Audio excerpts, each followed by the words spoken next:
दोस्तों नमस्कार। दोस्तों आप सब कैसे हैं। मेरा उम्मीद और विश्वास है आप सब ईश्वर की कृपा से कुशल मंगल होंगे। दोस्तों आज हम लोग बात करने वाले हैं कि ज़मीन बिहार का लेकर, ठीक है। बिहार में रजिस्ट्री आपने करवाए हैं, चाहे ज़मीन रजिस्ट्री करवाना चाहते हैं तो उसमें दोस्तों आपको कितना % स्टाम्प ड्यूटी लगता है, क्या क्या लगता है, इसके बारे में थोड़ा सा हम लोग जानकारी ले लेते हैं। तो दोस्तों अगर आप जो है अभी के टाइम में अगर आप कोई भी ज़मीन खरीदना चाह रहे हैं और ज़मीन खरीद कर जो है उसको रजिस्ट्री करवाना चाहते हैं तो बिहार में ज़मीन रजिस्ट्री का रेट क्या है और क्या लगेगा, और बिहार में भूमि पंजीकरण शुल्क कितना लगेगा, कितना है, तो ये अभी हम लोग जानने वाले हैं। तो चलिए हम लोग वीडियो को देर न करते हुए शुरू करते हैं। तो दोस्तों मैं आप लोग बता दूं कि बिहार में स्टाम्प शुल्क एक रजिस्ट्री शुल्क जो होता है, यानी कि स्टाम्प ड्यूटी और रजिस्ट्रेशन चार्ज इन बिहार, तो इसमें क्या होगा कि आपका भुगतान सरकार के वेब पोर्टल पर आप भूमि जानकारी .bihar.gov.in पर जाएंगे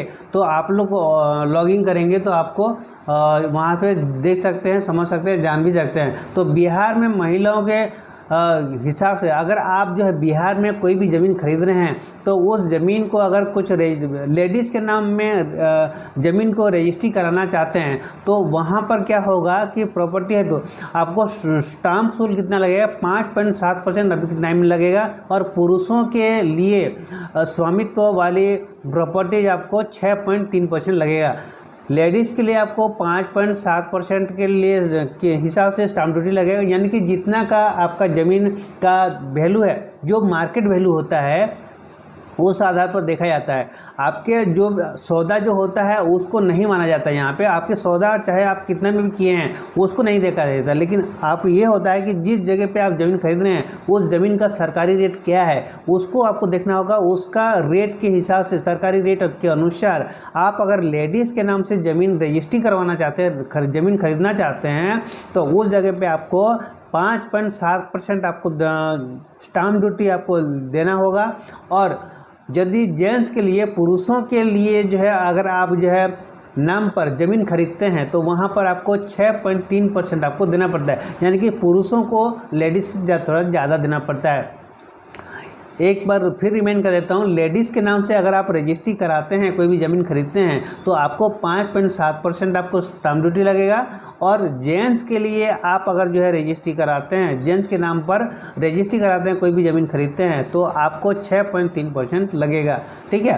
तो और मैं आप लोग को बता दूं यहाँ पर कि अब पंजीकरण शुल्क कितना लगेगा। तो कहने का मतलब यही होता है कि स्टाम्प शुल्क 5.7% है और जेंट्स के लिए 6.3% है।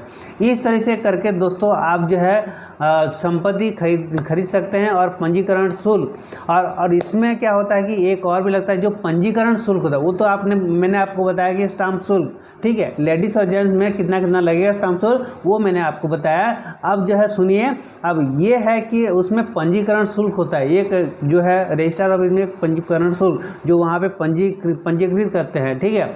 तो पंजीकरण शुल्क लगेगा 1.9% लगेगा, ठीक है। इस तरीके से तो होता और इस टाइप की होता है, ठीक है। और उसका चार्ज 2.1% होता है, ठीक है। प्रॉपर्टी खरीद रहे हैं तो उसका चार्ज 2.1% होगा। तो इस तरीके से दोस्तों आपको जो है चार्ज लगने वाला है अगर आप जो है ज़मीन खरीदी बिक्री करते हैं बिहार स्टेट में, तो इसी नियम के कानून से होता है। बहुत सारे लोगों को जानकारी नहीं होता है कि सोचते हैं कि भाई स्टाम्प ड्यूटी कितना लगेगा, क्या करेगा, तो ठीक है। तो उन लोग को मैं आपको इस चीज़ के बारे में आप लोग को जानकारी मिला। इस वीडियो के माध्यम से आप लोग को ज़रूर कुछ जानकारी मिला होगा।